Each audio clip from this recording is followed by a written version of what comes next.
Hello everybody, my name's Cody Tao. This is the final for the human development class. Um, so I'm going to go over a few questions and I'm going to summarize my answers and give you guys the presentation, or the teacher, or whoever sees it. Maybe the class sees it, maybe not. Okay, well, alright, so for my career, I picked interior designer.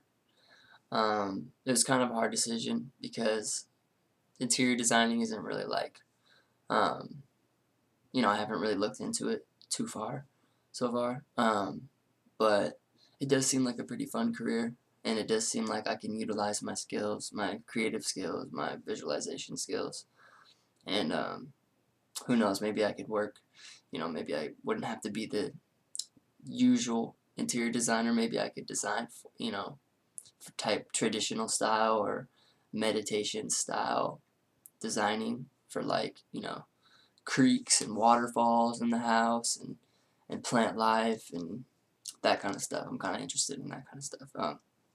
Okay, so question number one: how does this choice fit your personality, interest, and values?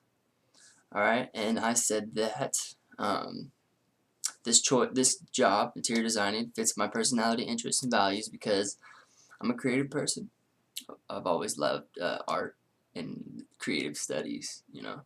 Um, I'm skilled in visualization and enjoy creating a blissful environment for myself and for others. Um, I chose interior design so I could become skilled at creating an atmosphere that benefits the practice of meditation. Um, yeah, and the values that I hold true is to always better myself and allow a flow of creativity, curiosity, imagination, and compassion in my life. So that kind of fits. Um, what transferable skills or special talents will be utilized? My transferable skills for interior design would be staging, creative imagination, designing corporate offices, communications, attention to detail, decorating, floor plans, drafting, marketing, multitasking, painting, management, renovations, sales, etc. Those are kind of transferable skills that can go on to different careers as well. Um, so my special talents would be creativity, organization skills, attention to detail, business skills, communication skills, computer experience, design and drafting software, multitasking, quick thinker, etc. What training or education will be necessary? For me, I'm gonna try to go for my bachelor's degree. Take classes in psychology and ethics, computer drafting, spatial planning, drawing, perspective, furniture design, color, fabrics, ergonomics, architecture. Um, so yeah, those are the type of classes that, the type of training and education that I believe is necessary, because I have looked into it, and they recommend those classes. So what are the license or degree requirements for your profession? To become a registered interior designer in Washington State, I have to either get an AA or a BS, a Bachelor of Science in Interior Design, meet the minimum number of work experience hours, and pass a national exam called the National Council for Interior Design Qualification Exam.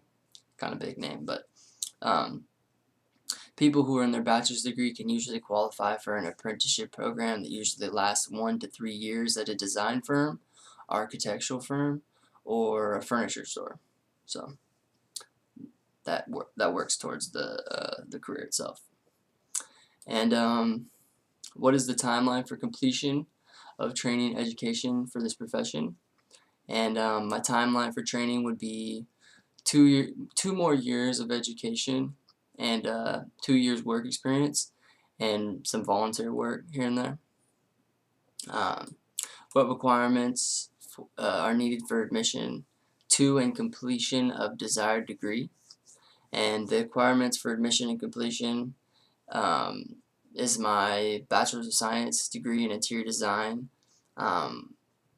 would be to meet the minimum requirements of work experience hours, also to pass the exam, the NCIDQ exam.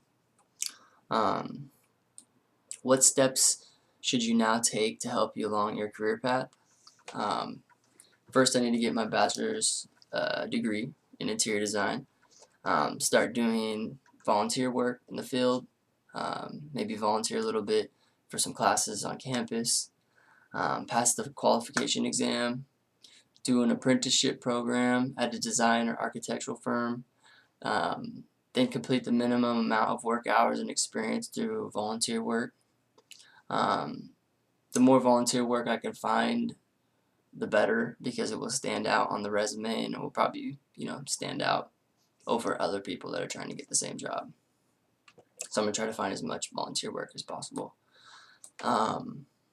And for the last question, what is your plan from this point forward? My plan is to start volunteering, like I said. I'm going to start sitting through workshops on drafting, wood shop, computer design, etc. I'll also try to do a job shadow for an interior designer, so I can put that on my resume, because I know that'll look good. I have done a job shadow in high school, but it was for a different job. I kind of, changed my mind a little bit since then. So I'll polish my skills at the computer and start working with, drafting and interior design programs of any type. Then I'll complete my bachelor's degree. Then start studying for the NCIDQ exam, probably as soon as possible. I'm gonna look online and see if they have any self-help or any training for it, maybe like a training test or a practice test, and start looking into that so I can make sure I get a good test score on my exam, because I know that will stand out. And keep my eyes open for an apprenticeship program. And I'm also going to work with my school counselor to make sure I know what to expect and to take all the right electives that will pertain to the field and stand out on the resume. So yeah, that's basically my whole plan. The whole idea is to get the best resume as possible, stand out most, and I think that the elective classes, if I make sure I take the right electives, I know that I can, make my resume stand out over, a lot of other applicants. So I'm gonna do my best to work with my counselor and, get all the right classes and get everything going, get a plan going, get everything, all sorted out. And yeah, so yeah, that's my human development presentation. And yeah, that was the conclusion. So, all right, thank you guys, and have a great night. Okay.